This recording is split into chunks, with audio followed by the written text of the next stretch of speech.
ہماری اس اعتبار سے بھی رہنمائی کرتی ہے، اگر کوئی بڑا بندہ، اگر کوئی عالم بندہ ہے، کہ عالم ہے، پیر ہے، متقی ہے، یا باپ ہے، تو بیٹے کو کیا چاہیے؟ الغرض بڑے کو کیا کرنا چاہیے؟ جب عالم یا متقی یا پرہیزگار ہو تو ان کی خدمت کیسے کرنی چاہیے، کس طریقے سے ان کے کیا ہے دل خوش کرنا چاہیے، تاکہ وہ کیا ہے ہمیں دعائیں دیں۔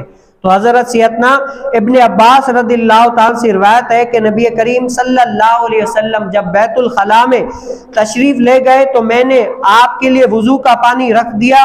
دریافت فرمایا کہ یہ وضو کا پانی کس نے رکھا ہے؟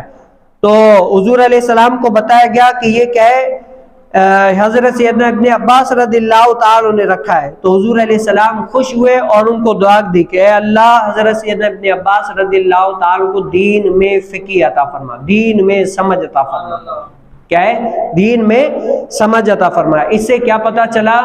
عالم، متقی، پرہیزگار، اگر کوئی عالم ہے یا بڑا ہے، اس کے کیا ہے اس کے کہے بغیر اس کی خدمت کرنی چاہیے۔ کیا ہے؟ عالم ہے، بڑا ہے یا باپ ہے، تو بیٹے کو کیا ہے اپنی باپ کی خدمت کیا ہے اس کے کہے بغیر کرنی چاہیے، کہ اس کو پتا ہو کہ باپ اس وقت کیا کرتا ہے، اس کی کیا چیز حاجت ہے، کیا چیز اس کے لیے ضروری ہے، تو بیٹے کو پتا ہونا چاہیے کہ اپنے باپ کی خدمت کیسے کرنی ہے۔ اسی طرح شاگرد کو پتا ہونا چاہیے کہ استاد کی خدمت کیسے کرنی ہے، کب استاد کو کس چیز کی حاجت ہوتی ہے کہ کیا کرنا چاہیے اس کے لیے، تاکہ اس کو آسانی ہو۔ اور اگر کوئی اس طرح خدمت کرے نا تو بڑے کو کیا ہونا چاہیے کہ اس کے لیے دعائیں دے، جس طرح حضور علیہ السلام نے حضرت سیدنا ابن عباس رضی اللہ تعالیٰ کو دعا دی۔ اور یہ دعائے محمد کا صدقہ ہے کہ حضرت سیدنا ابن عباس رضی اللہ تعالیٰ کو ایسی تو دعا وہ لگی کہ حبر الامت کا لقب دیا گیا، حبر الامت کا۔ ایسا تو علم ان کے پاس آیا، ایسا تو علم آیا، یہ کس لیے؟ علماء فرماتے ہیں کہ یہ دعائے محمد کا صدقہ تھا۔ اسی لیے میں کہتا ہوں کہ دعائیں کرائی نہیں جاتی۔